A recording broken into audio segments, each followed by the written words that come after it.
Welcome, everyone. Yeah, but I come once a month. Welcome.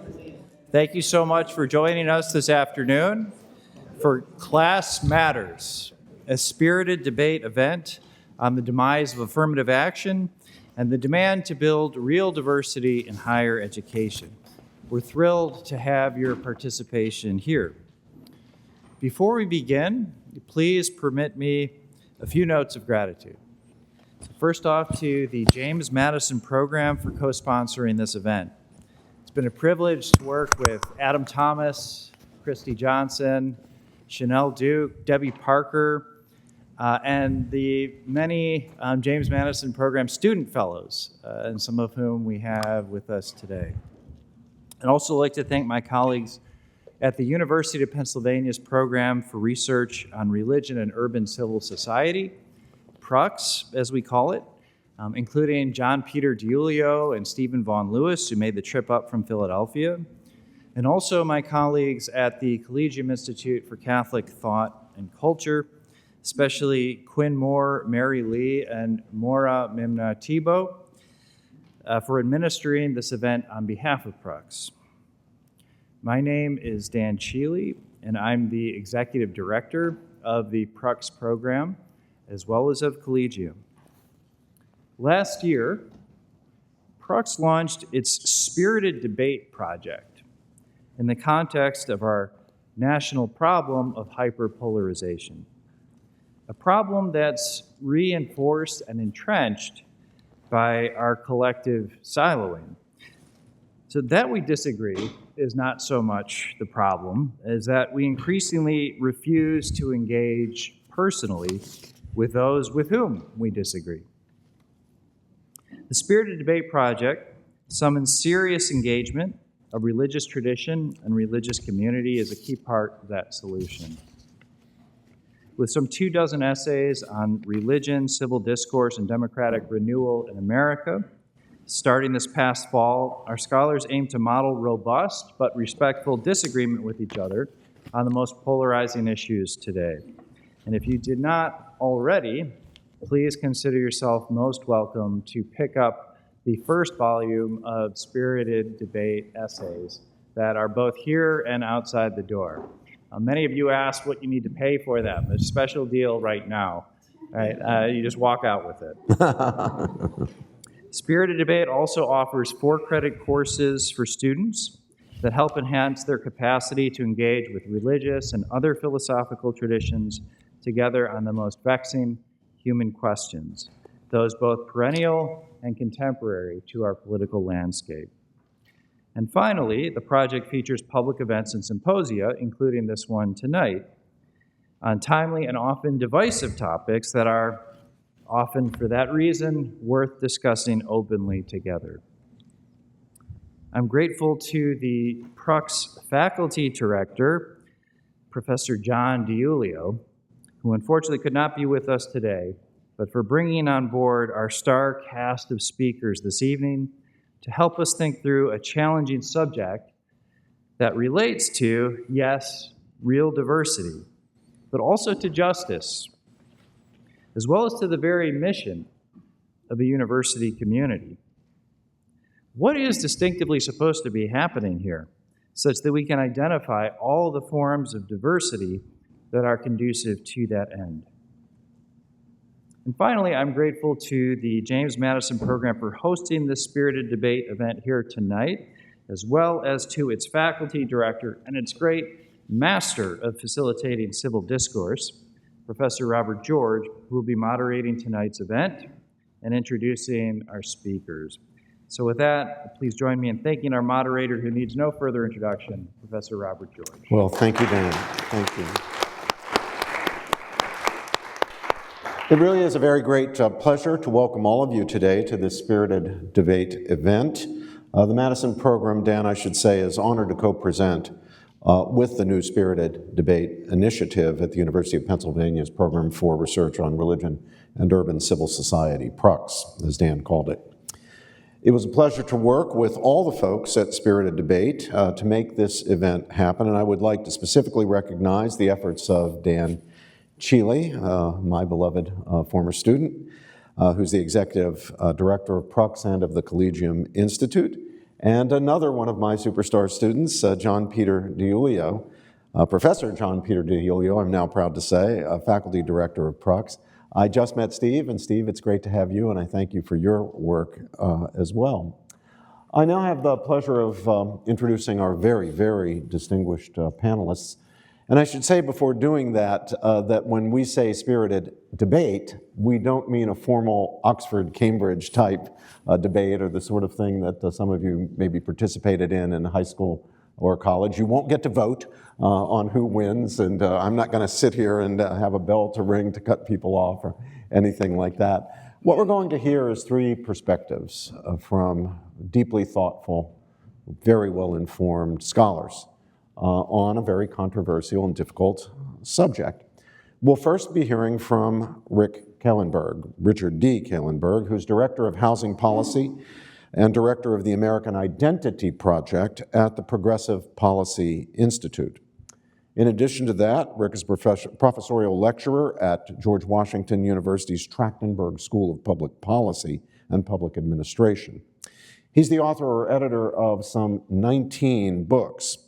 His most recent is the book Class Matters, subtitled The Fight to Get Beyond Race Preferences, Reduce Inequality, and Build Real Diversity at America's Colleges. This was the impetus for Rick to be featured in a front page profile in the New York Times, where he was dubbed a liberal maverick. He's a graduate of Harvard College and Harvard Law School, but we can forgive him for that. After Rick, we'll be hearing from Marta Tienda, who is the Morris P. During 22 Professor in Demographic Studies and Professor of Sociology and Public Affairs here at Princeton. She is also, I'm proud to say, a faculty associate of the James Madison program and a very, very, very dear friend. The former director of Princeton's Office of Population Research, Professor Tienda is the co-author or editor of 8 books, including The Color of Opportunity and Hispanics and the Future of America. She is also the author of more than 200 scholarly studies. She holds a BA in Spanish from Michigan State and a PhD in sociology from the University of Texas at Austin, and she is also the recipient of several honorary doctorates. And it's a pleasure to welcome John McWhorter, who is an associate professor of linguistics, English, and comparative literature at Columbia University. John, as I'm sure all of you know, is also a regular columnist, a weekly columnist at the New York Times. He is the author of more than 20 books, including The Power of Babel, Woke Racism, and Winning the Race, subtitled Beyond the Crisis in Black America, which was nominated for an NAACP Image Award for Outstanding Literary Work in the nonfiction category. He is a regular on Glenn Lowry's excellent podcast, The Glenn Show, and I try never to miss an episode when Glenn and John are together. I then harass Glenn with my own commentary on whatever they were talking about by email. Professor McWhorter earned his BA right down the road here at Rutgers and his MA from NYU. He holds a PhD in linguistics from Stanford and has hosted Slate's popular podcast, Lexicon Valley, since 2016. Professor McWhorter also teaches music humanities for Columbia's core curriculum, and his courses have been selected by the Great Courses. So again, today's event is entitled Class Matters, a Spirited Debate, an event on the demise of affirmative action and the demand to build real diversity in higher education. And I now turn the microphone over to Rick Kahlenberg. Rick?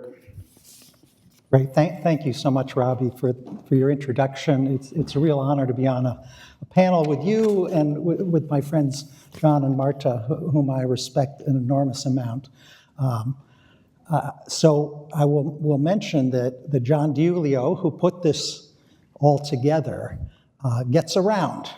And so he was a professor here at Princeton, now at University of Pennsylvania, but I came to know him when I was a student at Harvard, and he was a PhD, and he was my candidate, and he was my tutor sophomore year. And John Peter, I will tell you, I have never had a professor or an instructor like that. He's a phenomenal human being who brings people together, as he did for us today. So anyway, John's not able to be here, but I hope you send that message to him. So I'm going to start my presentation going back to the early days of affirmative action, when civil rights laws were passed in the early 1960s, and there was a very difficult question. What do we do now? Many people thought it was not enough to simply pass civil rights laws and prospectively outlaw discrimination. There is obviously a terrible legacy that accompanies the centuries of oppression of Black people in America and also mistreatment of Hispanic Americans. And so what do we do? What do we do moving forward? And there were a couple of different paths offered. The first was by Whitney Young of the Urban League, who called for a decade of discrimination in favor of Black youth. That was one path, and it's really the path that most universities took.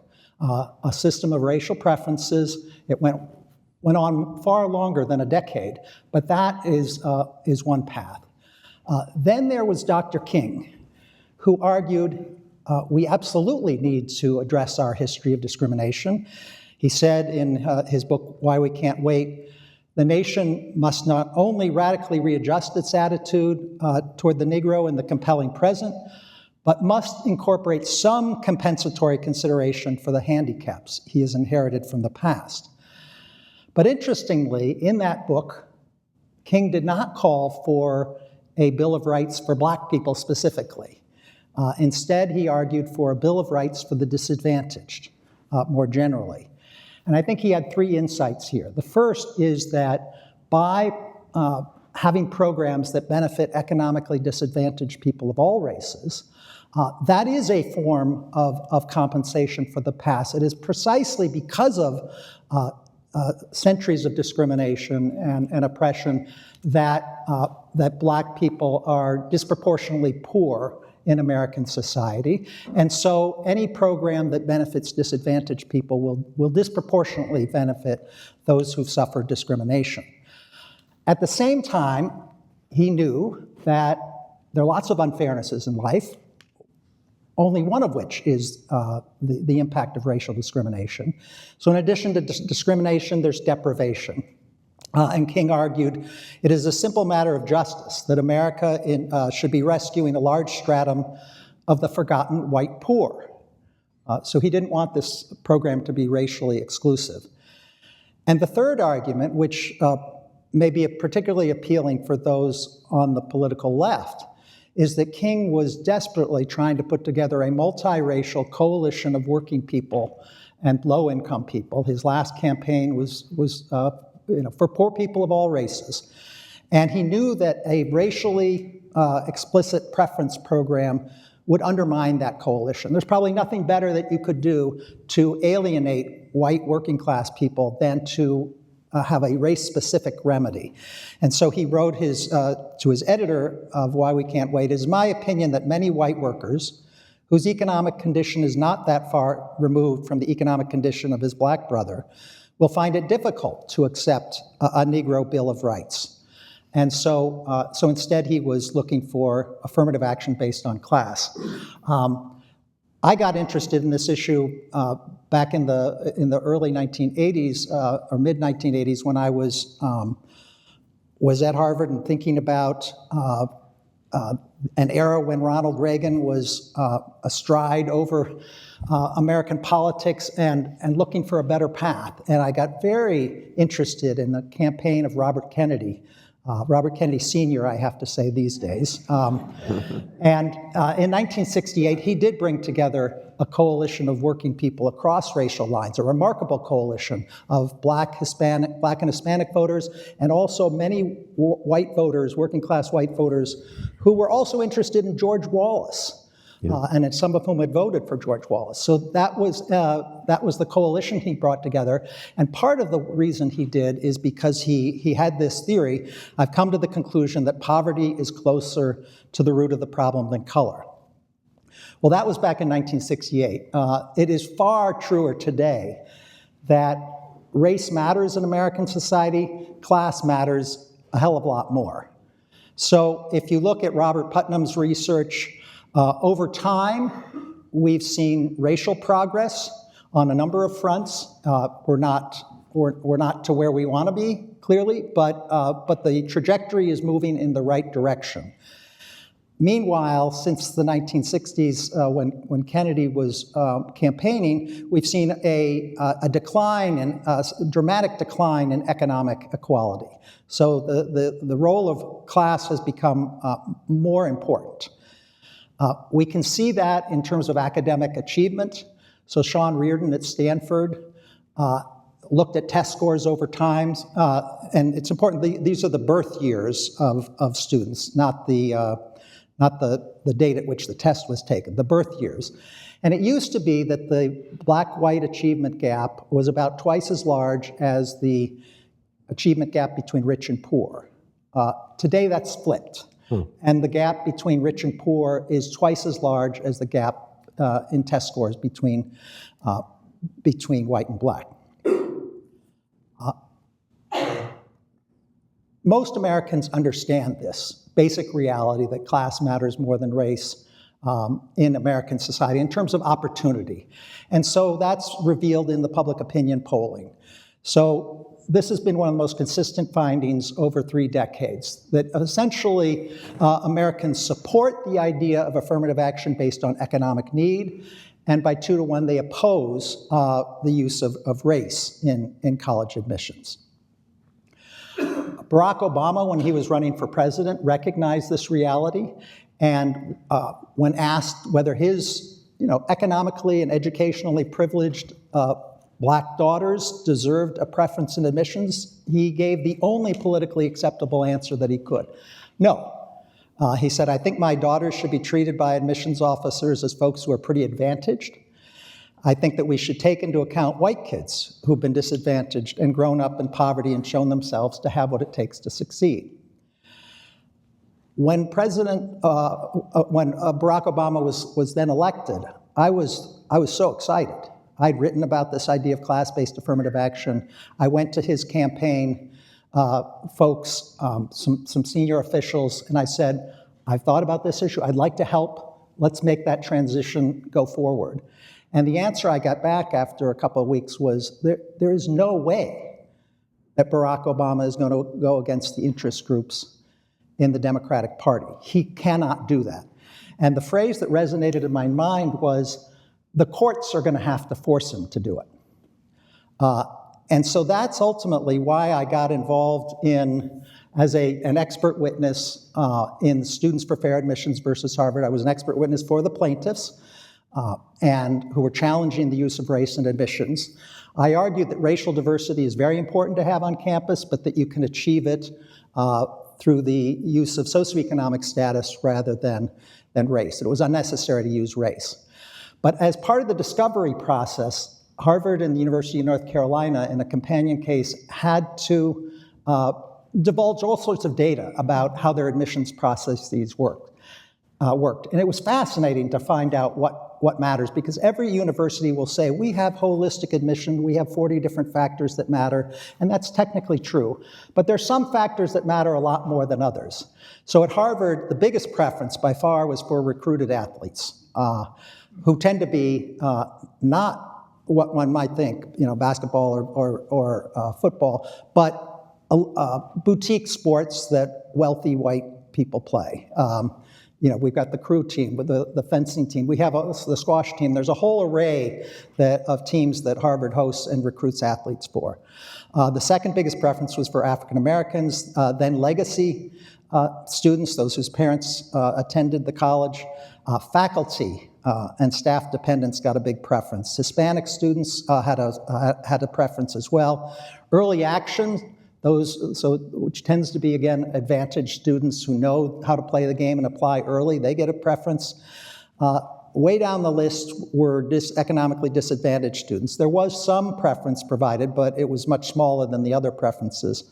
First generation got a little bump, and then famously, for those of you who followed the case, Asian students had a penalty associated with their odds of admissions. UNC Chapel Hill, for out-of-state students, which is kind of the competitive pool, had a similar type of set of preferences. Black students, legacy students, Hispanic students, larger preferences than for first-generation students.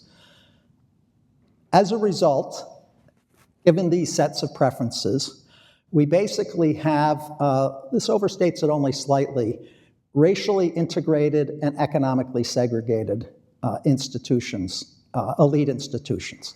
So at Harvard, a majority of students are students of color, which I think is a beautiful thing. And yet, at one point, they had 22 times as many rich students as low-income students. Of the Black and Hispanic students and Native American students who are at Harvard, the vast majority are economically privileged. So 71% came from the top 20% of the Black, Hispanic, and Native American populations nationally. UNC, you might think of as different than Harvard. It prides itself on being the people's university. It has only 16 times as many rich students as low-income students. So during the litigation, I worked with Peter Arcidiacono, who's a professor at Duke University, to simulate, using actual applicants to Harvard and UNC, what would happen if you stopped using racial preferences and stopped using legacy preferences and faculty preferences, and instead gave a substantial boost to economically disadvantaged students of all races. And these were the results, which were discussed, in the U.S. Supreme Court during the oral argument. So you can see that the percentage of white students goes down. That's the legacy, and the faculty, kids not benefiting as much. The share of Asian American students went up in the simulation. The share of Black students went from 14% to 10%, and I'm going to return to that in a second. Hispanic students increased, and overall underrepresented minority students stayed about the same. Harvard said, well, if we move to class-based affirmative action, we'll admit all these students who can't compete. Well, they went from the 99th percentile in SATs to the 98th. So, you can find academically qualified, economically disadvantaged students who will bring racial diversity and can do the work. The share, you would also see, obviously, a huge increase in socioeconomic diversity, which I think has its own value. And so the share of students who were economically disadvantaged under the simulation went from 18% to 49%. Now, before you gasp and think, oh my gosh, how can we have 49% of students disadvantaged? That's a huge number. Harvard had a very rarefied definition of economic disadvantage. Basically, if you were in the bottom 2/3 of the socioeconomic distribution, you were considered disadvantaged. So it's not, the phrase is a little bit misleading. Now, there was a decline in the share of Black students, 14% to 10%, and Harvard, believe me, they focused in on that fact. One thing that we didn't have access to in our simulation was wealth. And wealth matters. I think it's appropriate to consider provide a preference to low-wealth students, students who came from low-wealth families, primarily because opportunity in America is connected to wealth. And so students coming from a low-wealth family that managed to do pretty well despite that have something special to offer. And Dalton Connolly here at Princeton has done some really important work on the importance of wealth. It will also have a very positive racial dividend, because in America, because of the legacy of slavery, segregation, redlining, the wealth gap is much bigger than the income gap. Obviously, those of you who followed this know that the Supreme Court then in 2023 ruled against Harvard and against the University of North Carolina, striking down the use of race. The most famous line from that decision was from Chief Justice Roberts: eliminating racial discrimination means eliminating all of it. So what happened since then? Well, I'll talk about the most recent data in a second, but we have the most comprehensive data for 2024, the first class where students were admitted under the Students for Fair Admissions ruling.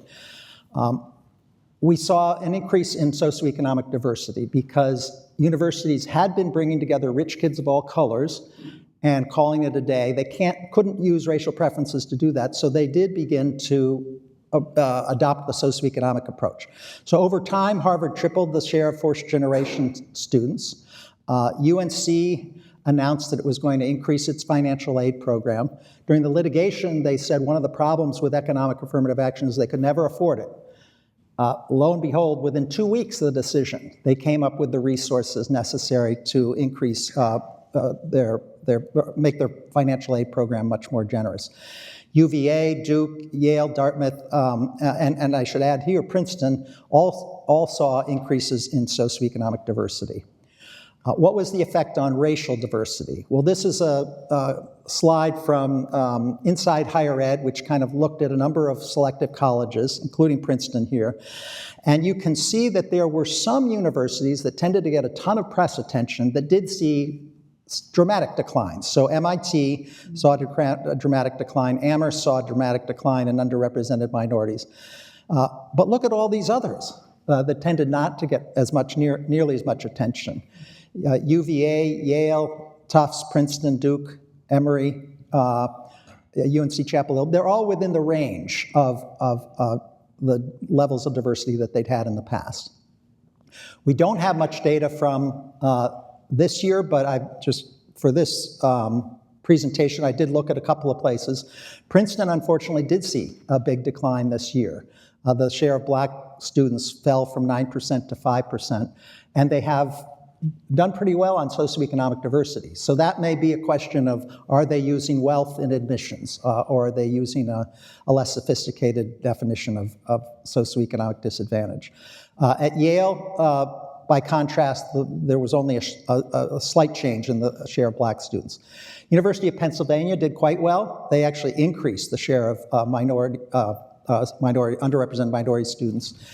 Harvard has not reported its data yet, but Harvard Law School, according to Bloomberg, has seen a rebound in the share of black students. Now, the last thing I'll say is that we have now seen an assault on class-based affirmative action from the Trump administration.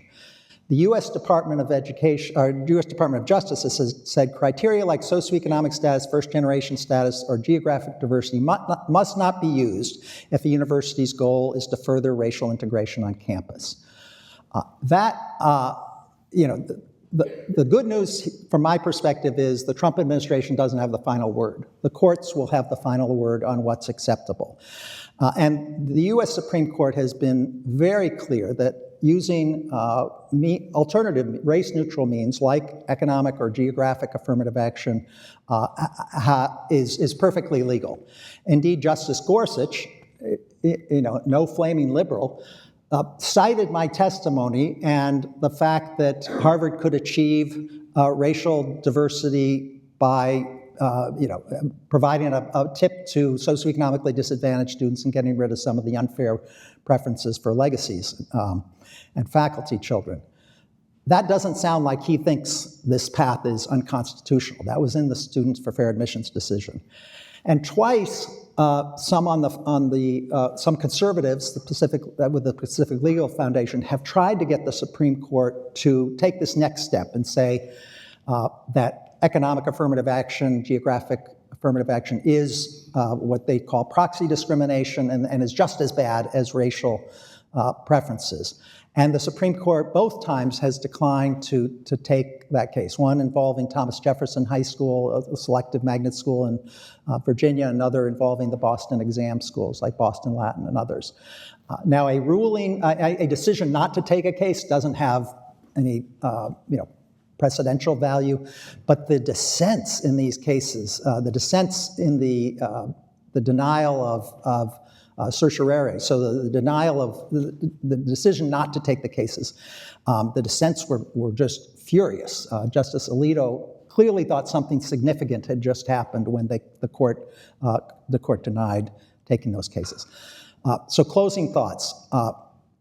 If we go back to the beginning of this presentation, I think we've gone full circle, where the paradox is that a conservative Supreme Court decision on the use of race is actually pushing us back to a liberal idea, advanced by Martin Luther King and Robert Kennedy, that we should have affirmative action for economically disadvantaged people of all races. It matters because the leadership class in this country disproportionately comes from a small number of elite institutions, and so we want, in my view, these institutions to be both racially and economically integrated. And for those of you who are concerned about the larger politics of the situation, I think moving away from racial preferences to an economic program is a winner for the political left. If we think of what, the biggest accomplishment for the left in the past, or for liberals in the past 50 years, is probably Obamacare. That, if I were to point to one thing in the post-civil rights era, what can we be most proud of? It's Obamacare, and that is, in essence, class-based affirmative action. They did not say you get subsidies if you're black or if you're Hispanic, and we don't care how wealthy you are. It was based on economic need, and it was multiracial in character. And so I think after this diversion for 45 years of racial preferences, I think some very good things will happen as universities and other institutions move to a broader-based economic affirmative action. Thank you, Rick. Professor Tanda. Thank you very much. And probably you've heard that Obamacare is under assault. Yes. And we're having a government shutdown around that issue. So it's not something that everybody agrees on. But just so you know, I'm kidding. I really, if you have not read the book, Class Matters, I strongly recommend it to you. It's a great read. It's very accessible for a lay audience, very well, meticulously documented, and so well written. So kudos to you. Thank you. I feel like you're about to then slam me, but that's all right. I'm a newcomer to the work on college admissions, and it coincided with my arrival at Princeton when I was recruited to the field by Bill Bowen, at that point, former president of Princeton, who at that point was president of the Mellon Foundation, and at that time he had about to publish The Shape of the River. And he called me and he said, I'm a new faculty member. He said, I'm Bill Bowen. I'm about to publish this book. I want you to write, but it's about blacks and whites, and I want you to write the book about Hispanics. And I said, you mean Hispanics going to elite institutions? I said, all 6 of them? And he said, well, I said, we have the lowest graduation rate, lower than African Americans, competing for the bottom with Native Americans, getting out of high school. So I said, what are you going to study all 6 who beat the odds? And we talked a bit, and I said, it only makes sense to ask that question, national data, et cetera. So we talked about it, and that's what happened. So he said, think about it. I got a beat in my bonnet, and he put it there, and it wouldn't go away. And so I thought, who beats the odds? How do people beat the odds? How do you get here? So that's what led to my entree into the work that I did about 12 years while I was here, and more on higher education, equity, and access. And when I started, I had run a seminar, and I had said, we can't use race. This was about 1999. And I said, we can't use race anymore. There's so much pushback. We've had all these legal decisions.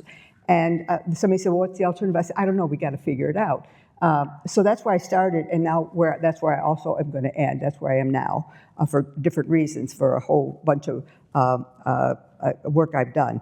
But I want to tell you that there's a great biography of how he gave you a snapshot of it, but the book gives a much more detailed background of Rick's history that I really enjoyed reading and finding out how committed he is to a philosophy and has pursued it over many decades now.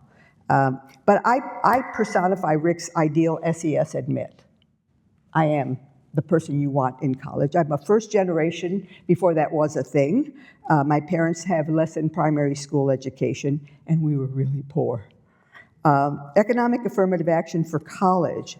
It covered the basic ed opportunity grant, covered my tuition, and since at Michigan State, so I just had to sign a little form, and my tuition was covered, and then I worked for the room and board and other things.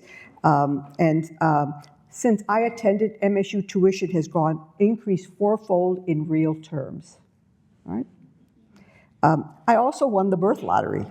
And those birth cohorts, I was looking at mine because I've looked at it in times. And what I mean by that is, according to the Opportunity Atlas, that the Chetty data about mobility rates over time across birth cohorts, I was one of the lottery winners, an accident of my birth, period of very high mobility.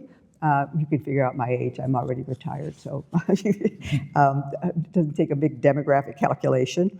I've also benefited from the post-Sputnik massification of higher education. So there were a lot of opportunities. Higher education was expanding precisely when I was entering, and that was in 1968. I graduated in 72. You can do the math. And there was availability of those Pell Grants that were formerly the Basic Ed Opportunity Grants. They were granted to universities and they could distribute them according to need. And I benefited from all of these developments, including the expansion of R&D, because we were trying to be in the space race. For graduate school, I wasn't going to go, but another accident, serendipity is my career, my life. I benefited from a Ford Foundation doctoral fellowship that was designated for Mexican Americans. So you could probably see that counts as affirmative action when the Ford Foundation was trying to diversify the professoriate. So guilty as charged, but I had to get there. I had to be admitted on my own merits. So it wasn't an admission. It was just how you pay for it. Which can also be seen as contested to terrain if we believe Justice Roberts' conclusion about we have to end all forms of discrimination. Those fellowships are no longer available. Since I attended UT Austin, tuition has risen sevenfold in real terms. All right, so I'm only laying this out for the economic opportunity argument, so we know what the odds are. All this to say that even as a high-achieving working-class high school graduate, today, Marta Tienda would face very different post-secondary prospects, and I wouldn't be here today, flat out.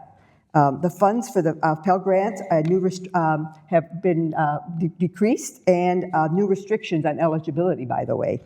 The federal supplement for the Equal Opportunity Grants that I benefited from have been eliminated, and targeted fellowships like that let me through grad school are highly suspect, and grad school loans are now going to be capped. So that's what we're facing today. If someone with my background, what kind of odds I'm facing. But I also want to make a point that I also have told my two sons, I did, and like Justice Thomas and Barack Obama, my sons would not be eligible for affirmative action or any kind of preference if preferences were available, which they should not be based on just ethnicity, should be class-based. So I agree. And I was also contacted to serve on the litigation for UNC because Michigan was drawing on my research at the time when the Grutter and Gratz cases were being discussed, because I was evaluating the Texas plan on percentage plan.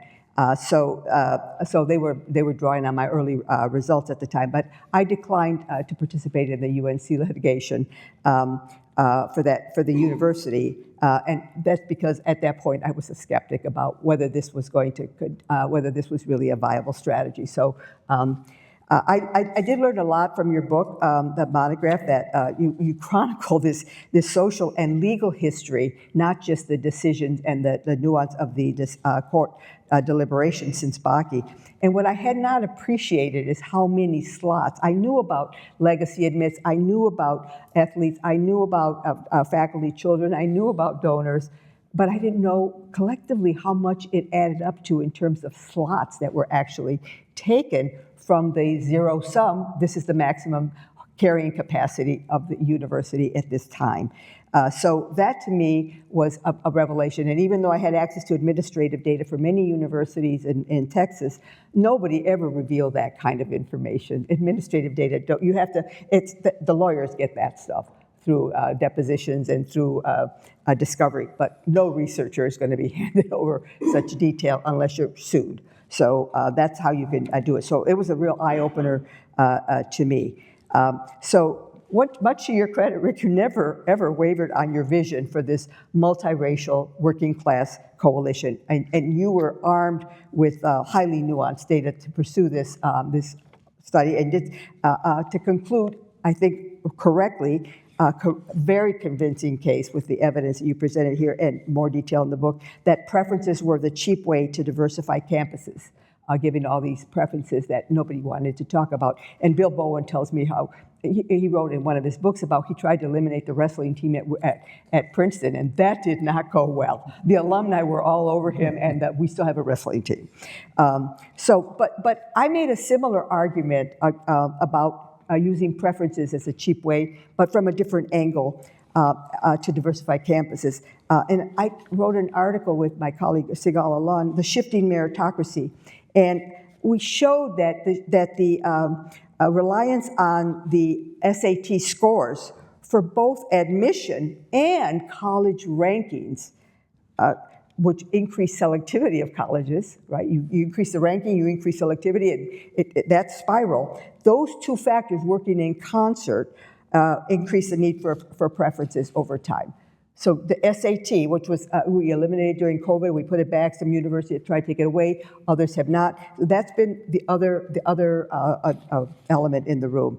So in this spiral of institutional selectivity over time, we trace it from the 70s to the 80s, and over time, universities increased the weight that they gave to the SAT over other scores, including grades, which are a better predictor, and that increased their rankings at the same time that it's increasing the need to do affirmative action. But Rick suggested to us a third path, because preferences have been unpopular for a very long time, and they are now. And he includes class preferences. And you mentioned, and I agree, it would go beyond income, its place, wealth, school poverty, distance traveled, adversity overcome, all of these challenges that are in essays, which are now they may be readable through AI, so, and discoverable in a way that they weren't in the past, I'm just saying. So I don't have any quibbles with you on philosophical or ideological grounds based on my research on college admissions, but I'm less sanguine than you are about the viability of this third way, given the political environment surrounding higher education, which you've acknowledged, and also from my insights about Texas. And Texas is a very contentious state right now, in case you know. I lived there for 5 years after I retired from Princeton. I thought, I've had enough of this, and I moved to Michigan. But when Texas passed the 10% law, Irma Rangel, who was one of the co-sponsors of the bill, said the goal was to achieve geographic, socioeconomic, and ethno-racial diversity to represent the state of Texas. That was the goal, because we had with these are public universities, they weren't private. But when you use that word diversity, and you focus on words, John, diversity elicits race. It doesn't say anything about class or geographic, or much less ideological perspective or perspective viewpoints. It doesn't say, that's all part of diversity, but if you say diversity, it has come to be equivalent to race. The plan in Texas was to allegedly race neutral, right? You look at top 10% of every high school graduate. 4 more minutes? Oh, yikes.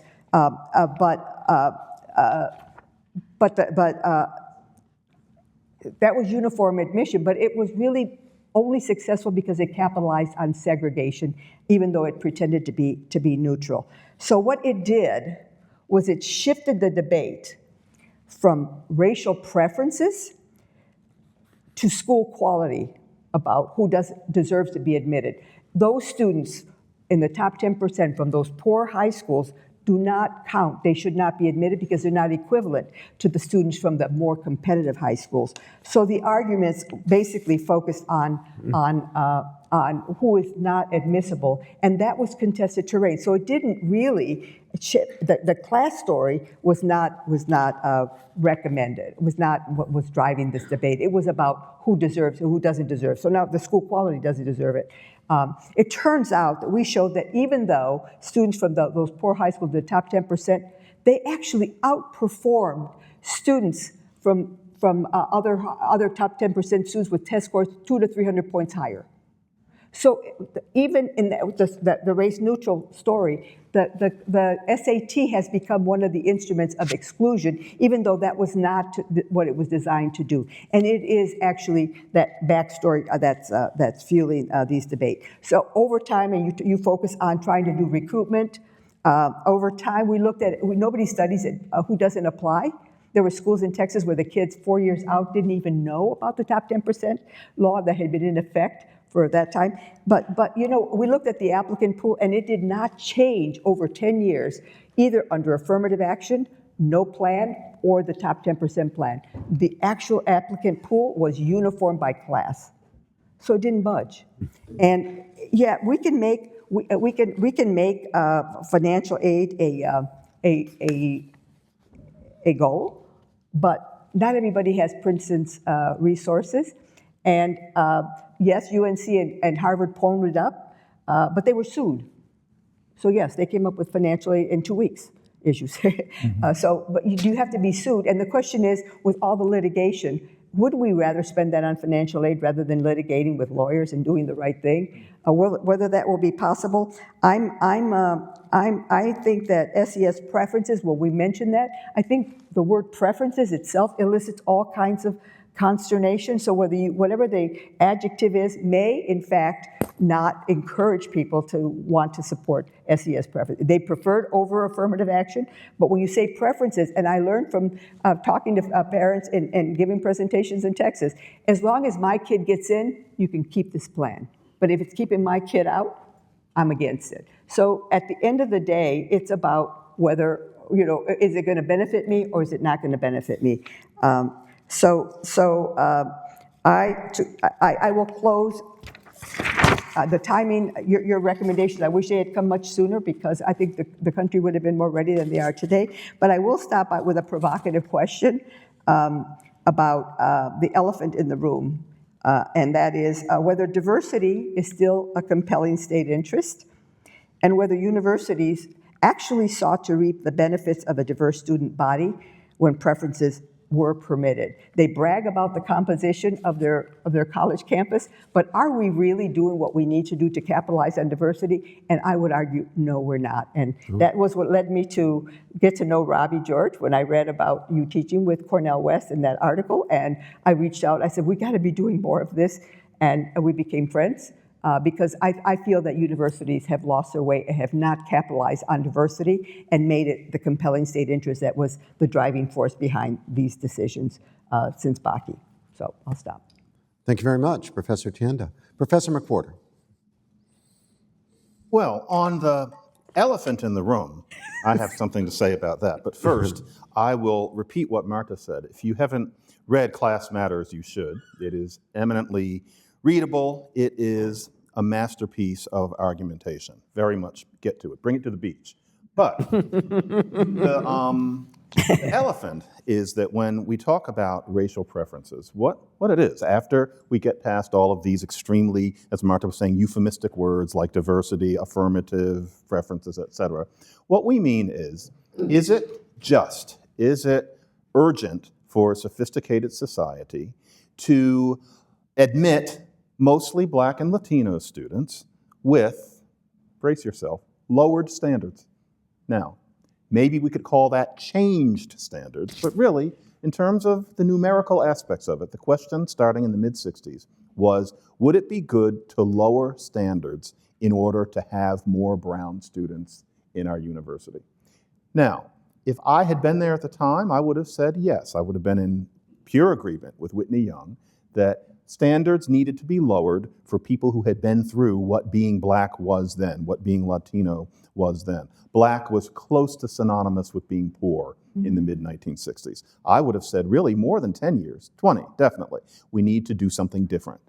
The question is how long you do that, because the problem is that when you have that policy, no matter how humane, there will always be, whether it's fair or not, white people who feel that they're being discriminated against. I think most of us would have a hard time making a case today to Asian students and their parents who feel excluded at schools like Harvard because of the policies that were revealed. That will always be there. And then there'll also be the stigma, the sense that gets around that the brown students were admitted under different standards. And often, over the past 50 years now, we've heard students say, people think I got in because of affirmative action, where, frankly, they probably did. And we've learned to just not say anything that's supposed to be deep or complicated, but it's not. What it means is that you do something for a good generation, But when it's that awkward and it's not going to change, you have to think of that kind of preference system as a kind of chemotherapy. You do it for as little as possible. And so, frankly, by about 1985, it was time to let that go. That didn't happen because mission creep is a part of any society. And so you get the Bakke decision in particular in 1978, where because even by the late 70s, there was enough of a black middle class that the idea seemed frayed that what affirmative action on college campuses was about was poverty. Then you get the new argument about diversity. And the problem is that the diversity argument, as we've just brought up, is just as fragile as the socioeconomic one had come to be by the 70s. And so, there are all sorts of ways that you can look at it. Is diversity, even though there are great things about it, but is diversity on a college campus something that makes an education better? We're trained to say that it is, but do we mean it? Okay, in the occasional class, maybe a diverse viewpoint might be useful in discussion, but diversity does not help when you're talking about how chemistry works. Diversity will not conjugate an irregular verb in French. We all know it. We just pretend that we don't know it. Or imagine telling somebody to their face, because we should be able to say this to people to their face, you were admitted here with lower test scores and lower grades than any white student or Asian student would have gotten in with. Looking the person in the eye. We did that because you're diverse. You're different from most of the other students. To the extent that we would consider that a social kind of abuse, this is something that you only do for about 20 years, and it should have ended 40 years ago. Or, how diverse are the students of color, if we want to call it that, on a campus like this one, especially since the 80s?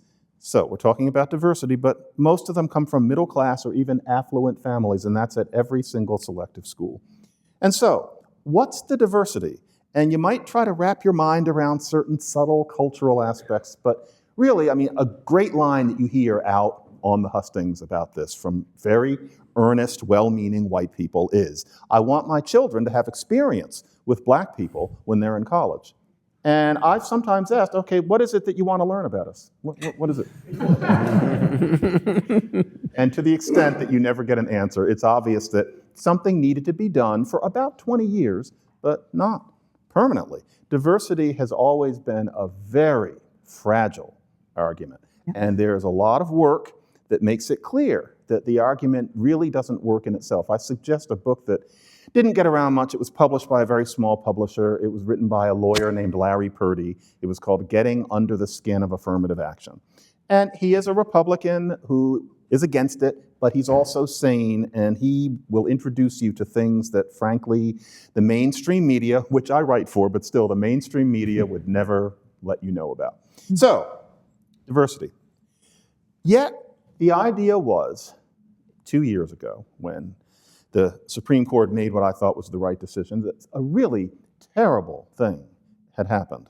24, not 23. The idea was that something really hideous went on.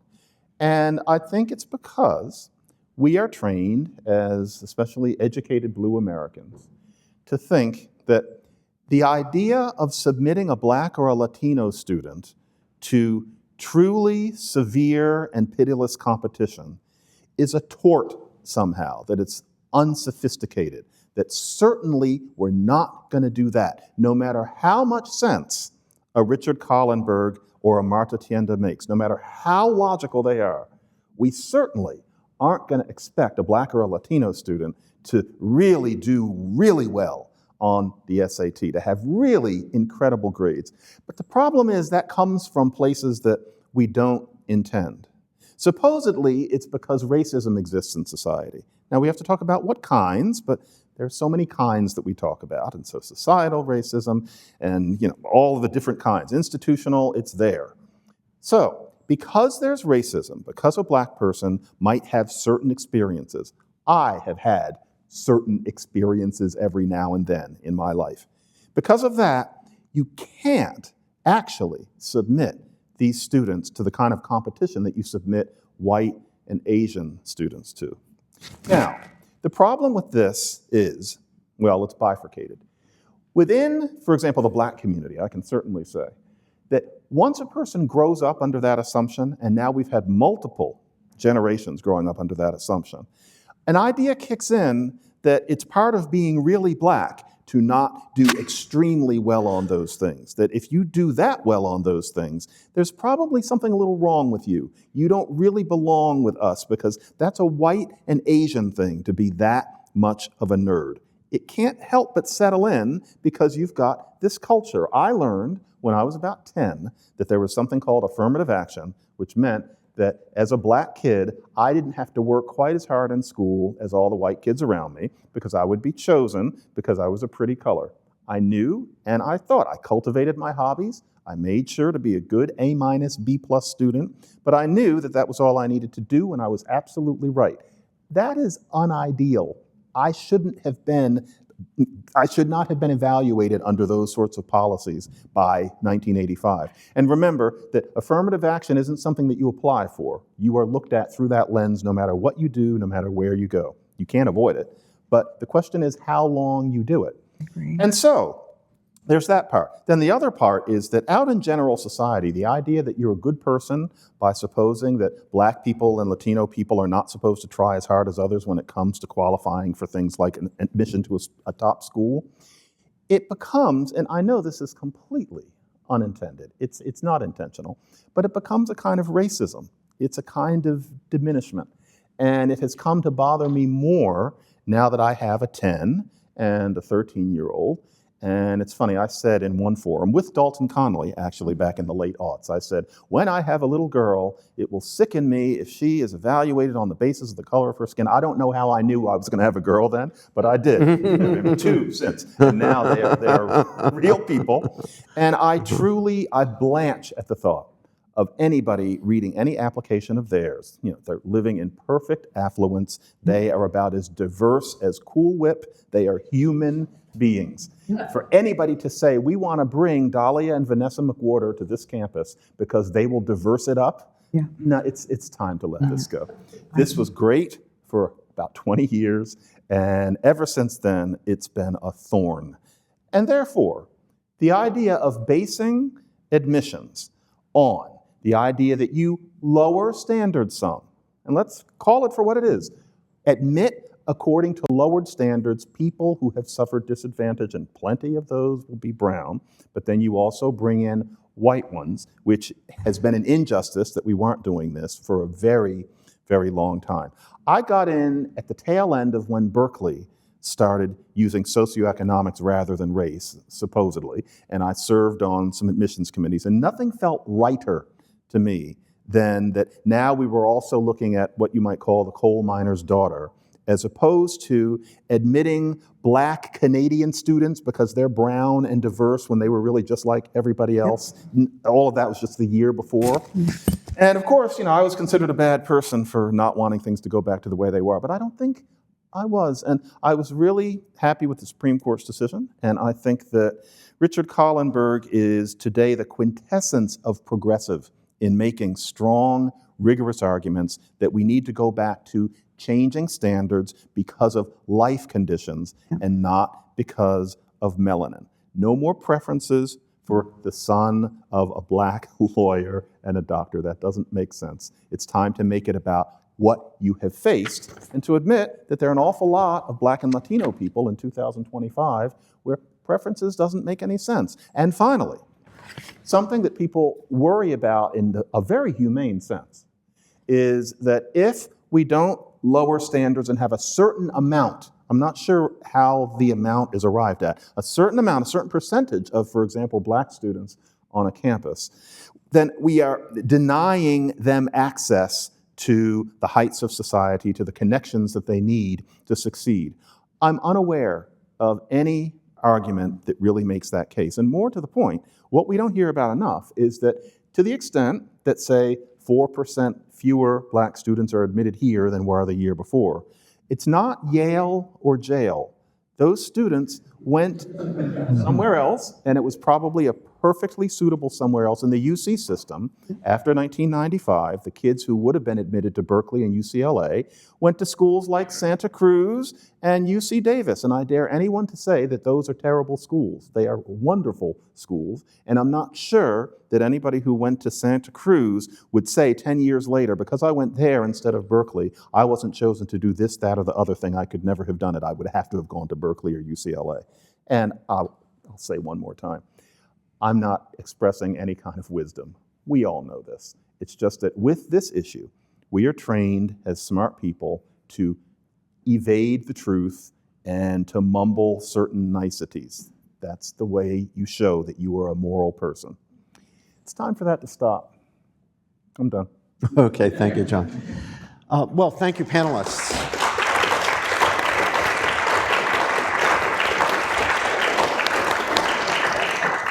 Let me provide just a very small amount of background here for the benefit of my own students. I know some of my students from constitutional interpretation, the course I'm teaching right now, are here, and we haven't quite yet reached the week on equal protection. It's coming up. So just by way of background, and perhaps it'll be useful to the others in the audience as well, there were references made by our panelists to two sets of cases. Of course, Rick Kahlenberg introduced the Students for Fair Admissions cases, one against Harvard and one against North Carolina. They were combined and basically treated together by the Supreme Court. Of course, those were very recent, so recent that we're still waiting to get the data to see how they cash out in terms of diverse admissions. And then Professor Tienda made reference to the Gratz and Grutter cases. Those are the cases she was invited to participate in but declined to participate in. Those are older. Those were about 20 years ago. And those cases arose out of the University of Michigan. One was brought against the University of Michigan Law School, and one against the undergraduate college at the University of Admissions, by plaintiffs complaining about race-conscious admissions policies for the goal, with the goal of having a more diverse student body. The Supreme Court, in the end, struck down as unconstitutional the policy that was being used by the undergraduate college, which awarded a formal number of points for being racially, being a particular kind of racial or ethnic minority, along with points that you would get for your grade point average and points you'd get for your SAT score and points you'd get for being a concert violinist and so forth. So the court ruled that's unconstitutional. But the law school, and this is the Grutter case, the college was the Gratz case. The law school had a different policy, and it took race into account informally, not by awarding points, as, quote, one factor in a multiple set of factors that are taken into account in admissions. And the court upheld it. And the interesting thing about the court's decision there is that the court upheld it on the grounds that diversity constituted what Professor Tienda referred to as a compelling state interest, one that could justify what, absent a compelling state interest, would constitute a violation of the Equal Protection Clause of the Constitution.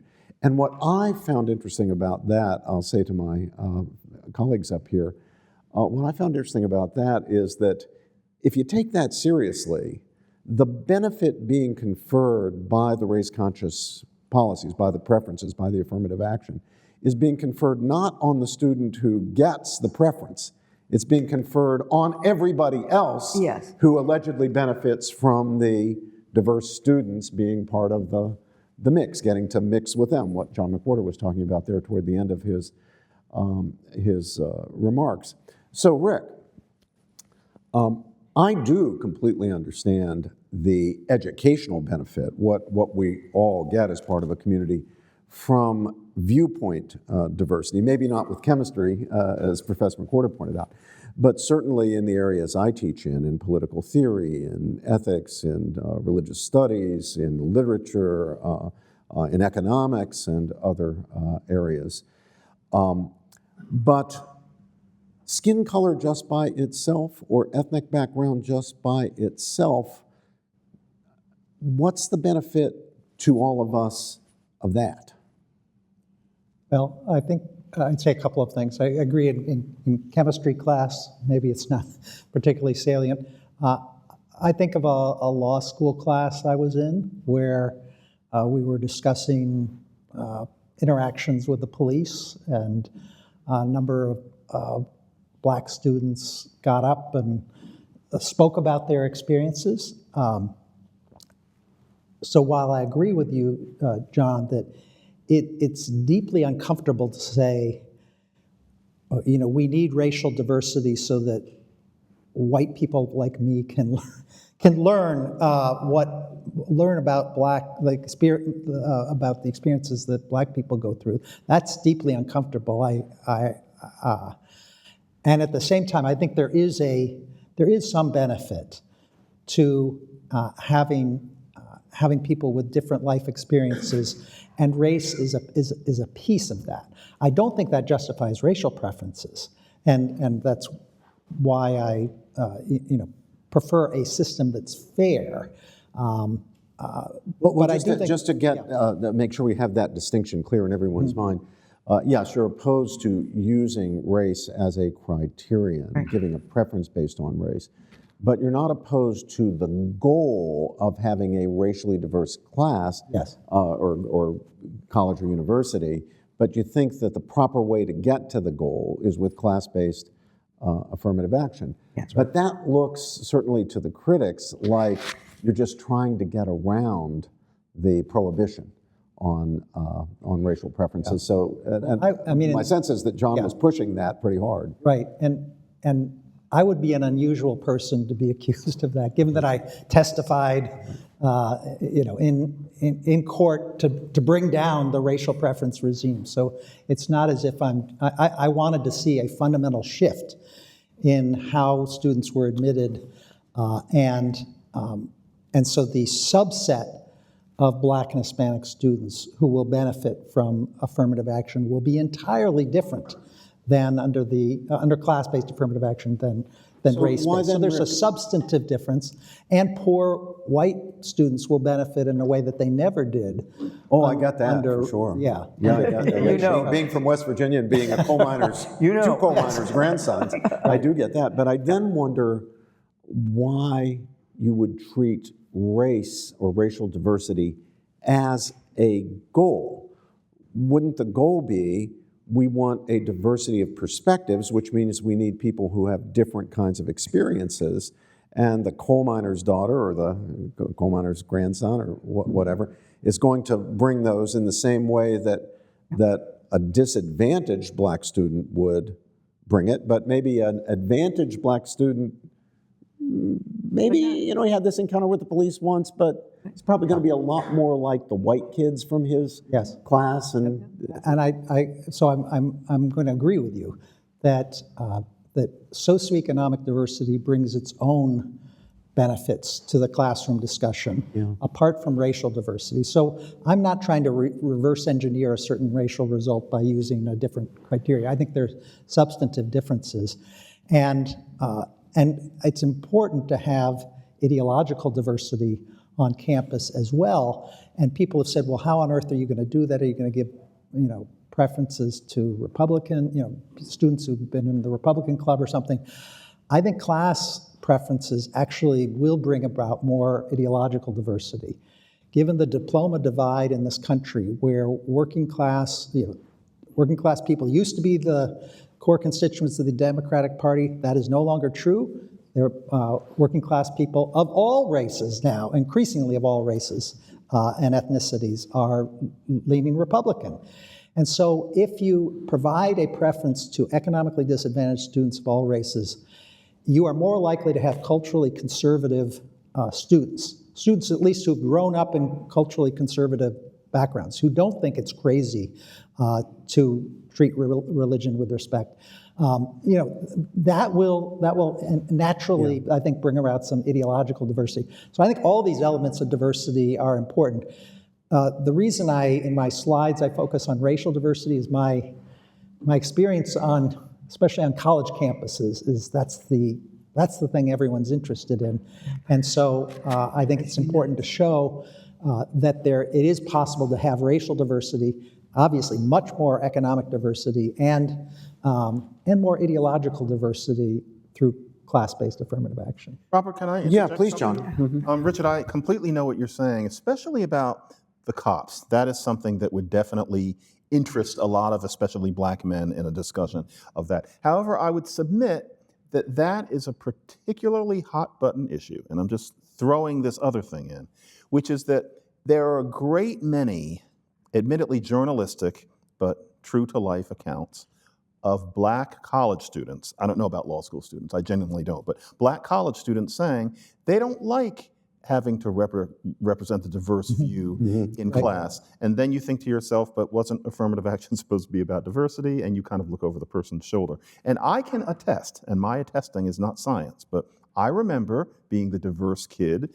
in the 80s in college, and one of the worst moments is if in your class about social science or literature or the like, and something black comes up, and you're probably the only one, and everybody's kind of looking at you, and the teacher's kind of pausing, and maybe you're not in the mood, maybe you didn't do the reading,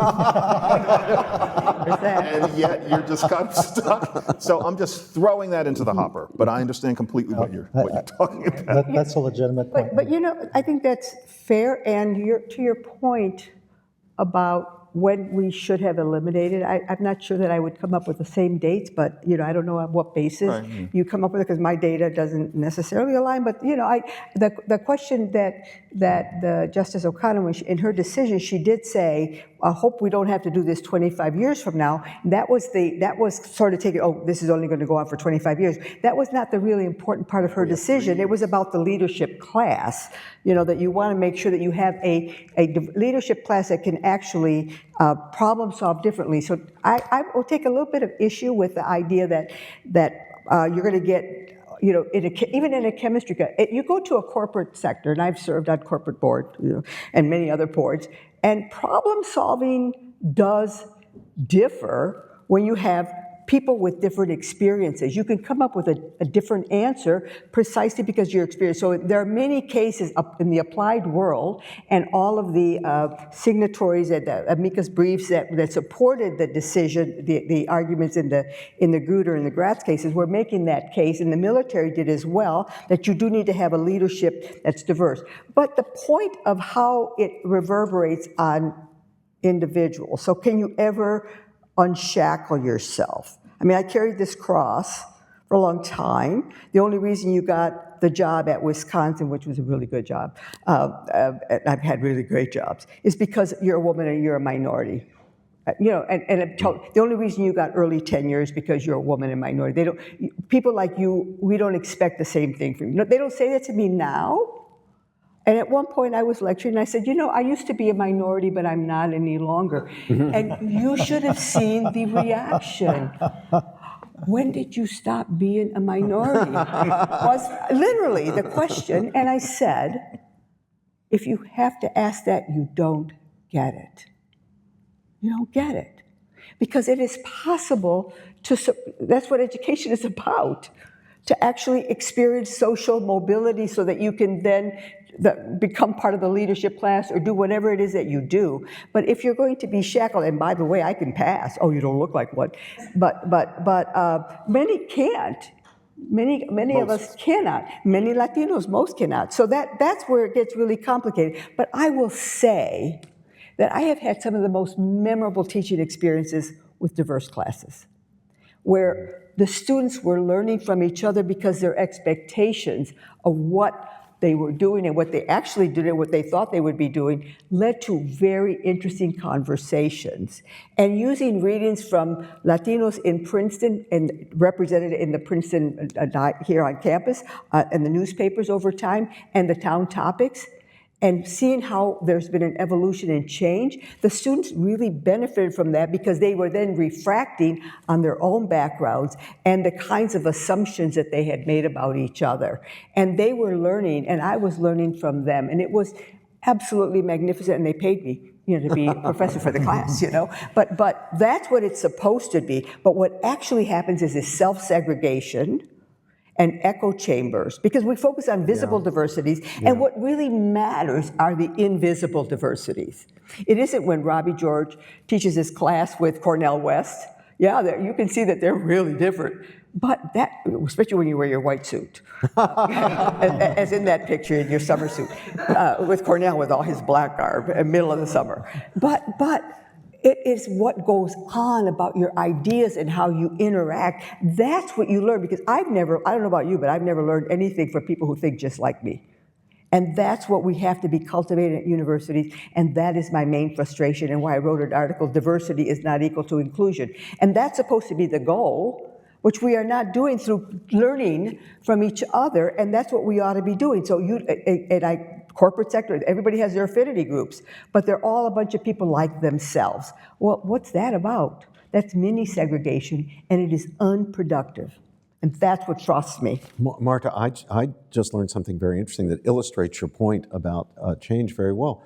So just this past Sunday, I was down in my native West Virginia. I'd been invited to West Virginia University to be the keynote speaker at centennial celebration, 100th anniversary celebration of the establishment of a Catholic chaplaincy at West Virginia University. And just before my address, a historian, a local historian who had prepared a little history for this celebration, gave a presentation, and he noted that in 1925, when the chaplaincy, the Catholic chaplaincy, was first established with 85 Catholic students, the Ku Klux Klan organized a rally in Mountaineer Stadium, in the football stadium, which the university permitted them to use, with 10,000 people. Now, that's what it meant to be a minority, a Catholic, in West Virginia in 1925. And would any Catholic, even at West Virginia University today, consider himself to be a minority? Probably not. So these things do change. That's what words matter, and the interpretation we give to them, this work, the word preferences, it conjures up everybody's hackles. Diversity hackles. The floor is open. Yes, sir, over here. Do we have a microphone, or are there no microphones? Yeah, here's, can you bring, very good. Yeah, bring the microphone down here. They're ready. This way we'll get you on the video, or at least the audio. Yes, sir. Thank you all so much for this discussion. I wanted to build on the idea of evaluating people off of life conditions rather than melanin that was brought up.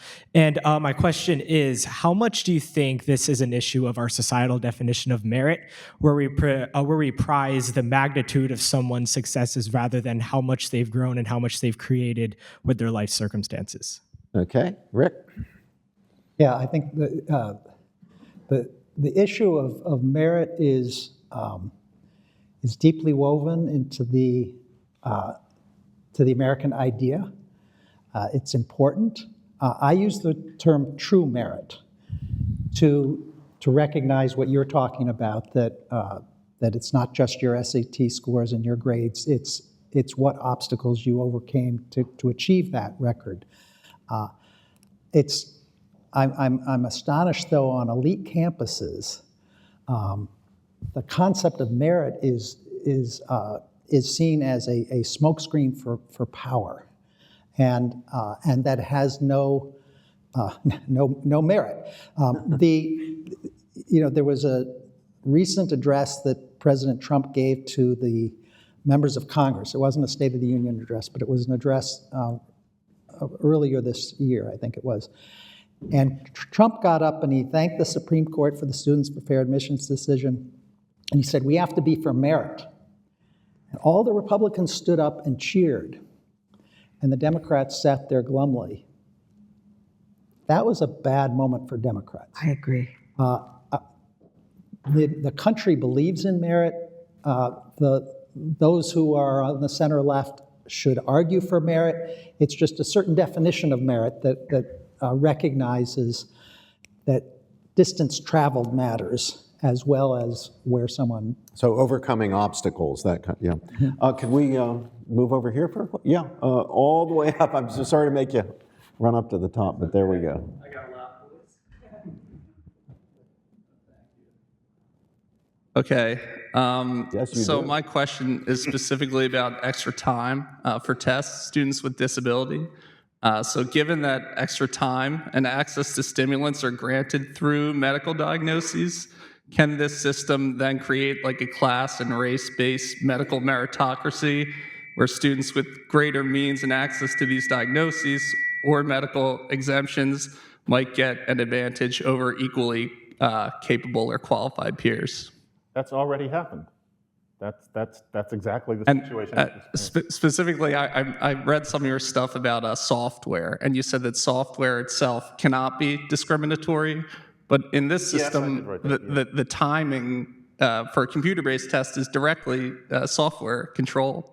So I guess that was my question. If any of you Professor want to McWhorter. take it. Well, I think that in terms of whether or not you can game the system with that sort of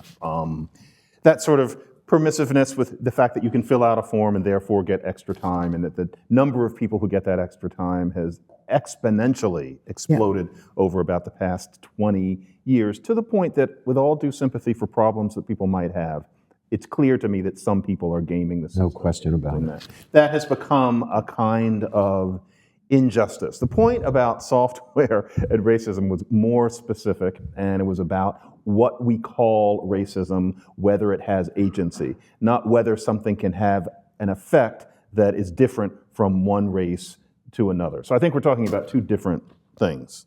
Right. Question over here. Right, this lady right here. Yeah, thank you, ma'am. Thank you for talking about the academic situation. I wonder if you would mind commenting. During the new administration, one of the first things they did was revoke LBJ's executive order of 1965, and I might not understand it, perfectly, but, basically saying we don't want discrimination in federal hiring. And I just found that so shocking when that happened. And I just would like to hear your comments on that. I mean, maybe this isn't something you're, not your area, but I found that very, very shocking and scary, and I'd like to hear your comments about that. Rick? Yeah. Yeah, so And then Marta. there's a wonky distinction between the executive order and then the regulations that were used to implement that executive order. So the executive order itself was one in which Lyndon Johnson embraced kind of the original idea of affirmative action, which was not discriminatory. There were no preferences involved. It said when you're trying to fill positions, you ought to make sure that the opportunity is well known to everyone, that you reach out and make sure people, all different races, apply. And so it wasn't changing the standard. It was affirmative action as outreach. So it's kind of expanding the pool. Expanding the pool of applicants. So that was the original idea. Over time, however, that executive order was used to require goals and timetables, which in some fashion can become quotas. And so I think the implementation of Johnson's executive order over time, ironically, really starting with Nixon, that became more problematic. But the original idea of Johnson's outreach efforts, I think, make a lot of good sense. That's non-discriminatory. I think what's a bit problematic is the presumption, looking at everybody who's currently in a position got there for the wrong reason. In other words, women in the military, that the presumption that they're less able to perform, even though they've passed whatever test, that standards were lowered for them. So the presumption that anytime you do have a diverse leadership class or whatever, that there is something went wrong, and I think that's quite perverse, and that's what I find just equally as worrisome, because that means that the only reason that you're here or I'm here is because somebody did us a big favor, and that you can never get out of the favor. So you can never overcome that. You can never do better. If we were expected to do more because we were assumed to be less, then when can you ever overcome that? And if there is a presumption that that's an issue, and in some of the really unfortunate rhetoric, as a demographer, when I think about these arguments about replacement theory, that immigrants are replacing whites, et cetera, that's just a bunch of nonsense. Immigration can never make up for fertility, and our fertility is what's been driving population diversification for decades. And white fertility has been declining, so it's not immigrant replacement, but that certainly makes for a very convenient line if you don't really feel comfortable sitting around people that differ, leaving aside their perspectives, that they're part of the invisible diversity. So that I find to be a bit problematic and challenging in the way that some of these discussions are taking place today, all around diversity and presumption that preferences that meant that people were less qualified. And when can you actually meet qualifications if there's already a demerit by who you are? John, I think you want to come in. I wouldn't be shocked. I think it would probably be easier in taking in the news these days to remember that that man and his people are not thinking, and I'm not just trying to be recreational. No, I would they're not. predict that Trump wouldn't understand Johnson's executive order, because you have to remember that what he's thinking is racism is over, there was a black president, it's all gone, Martin Luther King, Birmingham was one thing, but it's over. Yep. So it's time to stop having any kind of adjustment about race, any kind of goals, any worrying about whether it's 9 or 5% at Princeton. All of that's got to go. It's all from the past. What that is, you might read it as deliberate and evil, and maybe there's some of that, the deliberate part, but really it's just coming from somebody who is taking the easiest route. Everything about MAGA is easy 11-year-old's thought, as opposed to, and I mean it literally, as opposed to the work that someone else might do. And so, for example, wokeness starts with something that makes sense, which is an awareness of certain realities that a person on the left might think about, societal forces. That's a kind of wisdom. You have to do the work. Now, wokeism, and I'm sure many people here know that I really got tired of what happened starting in the late teens. It went too far. I agree. But it was about working and thinking and trying to see things in new ways. That's not what a Trump would do. No. And so literally, and I think you and I both know who Archie Bunker was, that's literally who he is. And so I'm ready for a lot more of that sort of thing, because if it's not coming from serious thought and it's what an 11-year-old would think, that's what they're going to do. So they're leaders. I don't. They're making decisions. They're leaders. Yeah. Yes, Dimitri.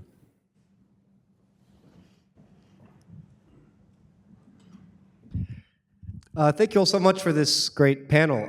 One of the standard arguments you would hear from critics of race-based affirmative action was the so-called mismatch theory, according to which the beneficiaries of affirmative action wouldn't actually benefit because they wouldn't be prepared to succeed in the schools they've been admitted to.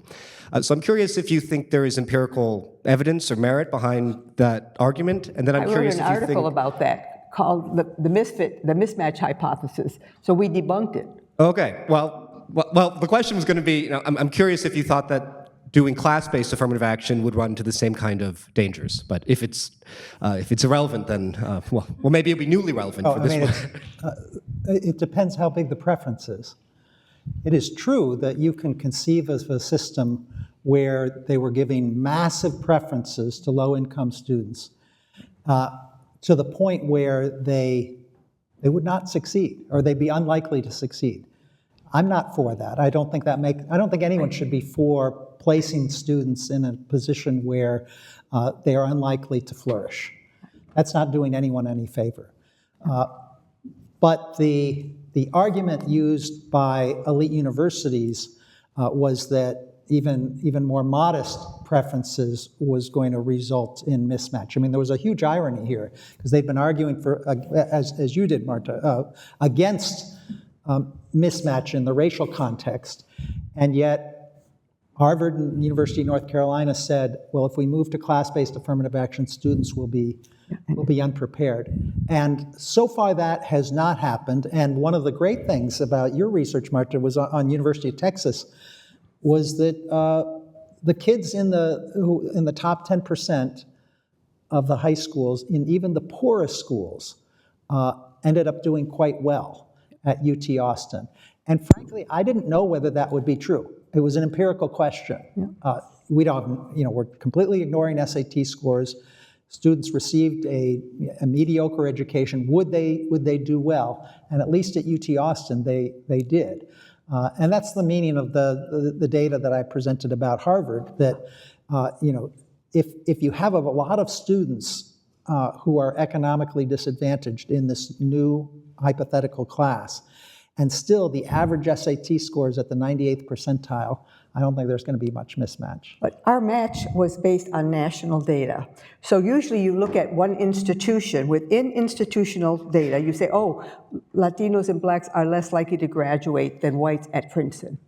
That's probably true. But that isn't the counterfactual. The counterfactual, the right counterfactual, if you want to have a causal analysis, is to say, if this student went to a less selective school, where you don't have all the resources, would they be as successful? And the answer to that is clearly no. So the fit hypothesis was argued, well, they can't perform well at these elite institutions, therefore they should go to a school that's better fit for their talents.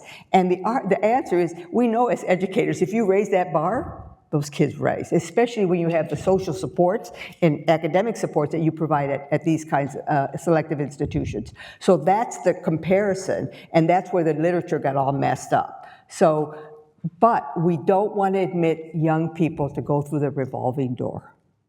That's unacceptable. Go ahead. That's a very rich question, and this is a very rich issue. There's nothing glib to be said. My impression, Marta, I hadn't read your paper, and I'm going to as soon as I go home. But generally, the mismatch theory, there's a ping pong match at a draw on that. And one study that got around was by the economist Zachary Bleemer, that said, and I think it's the same point you're making, that students who would have gone to school A go to school B and don't do any better than they would have done at A, and therefore why couldn't they have been at A? That study only addressed STEM, and I wasn't sure why that was more important than the other subjects. He and I had some back and forth, me who's not an economist, but sometimes I enjoy going places I don't belong. And we just kind of, stayed at a draw. I'm not sure what the answer is, but it is very rich to think about how much mismatch you would want to put up with, how much mismatch would be tolerable if it were based on socioeconomic class. That's an interesting question. But it's not mismatch, it's actually match. But I can send you the paper. Change the... And I'm a sociologist. I really will read it, yeah. I myself very much like the idea of an admissions office looking and finding students who have promise, but just haven't had opportunity, perhaps haven't had the kind of training that you would really need to succeed, but they've got the promise. I was mismatched. So when I arrived at Swarthmore College in the fall of for my freshman year, I arrived shoeless and banjo on my back. The shoeless was metaphorical. The banjo was literal. The banjo on my back. And I was like Marta, I was first gen. None of my relatives had been anywhere near a college. As I said, my grandfathers were coal miners.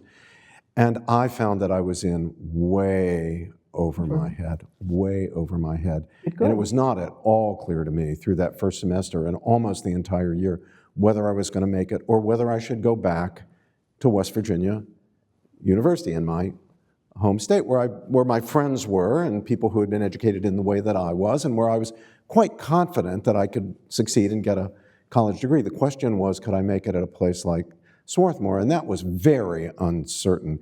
And I'll tell you why I survived and why I am here today.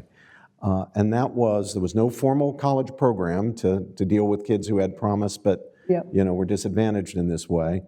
A professor on my first midterm examination didn't give me back my script or a grade, told me that my performance was very poor, asked me about my background. I explained to him what my background was, and he said, I want to meet with you weekly and give you small assignments to teach you how to write and to do this kind of work. I'll give the man's name. His name was James Kurthy. He's retired now, still alive, at Swarthmore College. I was rescued by a particular professor. Otherwise, I would not have survived in the rigorous competition of that particular college at that time. So if we're going to look for the kids with promise, I'm all for it, and then hope that they will succeed. We have to do more than merely hope. We need to have some programs that provide these kids with the catch-up that they need. I mean, it sounds like it's remedial, and that sounds bad, but often it's just Guidance. learning basic writing and things like that. Yeah. End of sermon. I would say 7 rosaries after every exam. 7 rosaries. I'm not making it up. But that ended after freshman year. I want to thank the University of Pennsylvania and the Prux program, and I want you to join me in thanking our wonderful panelists.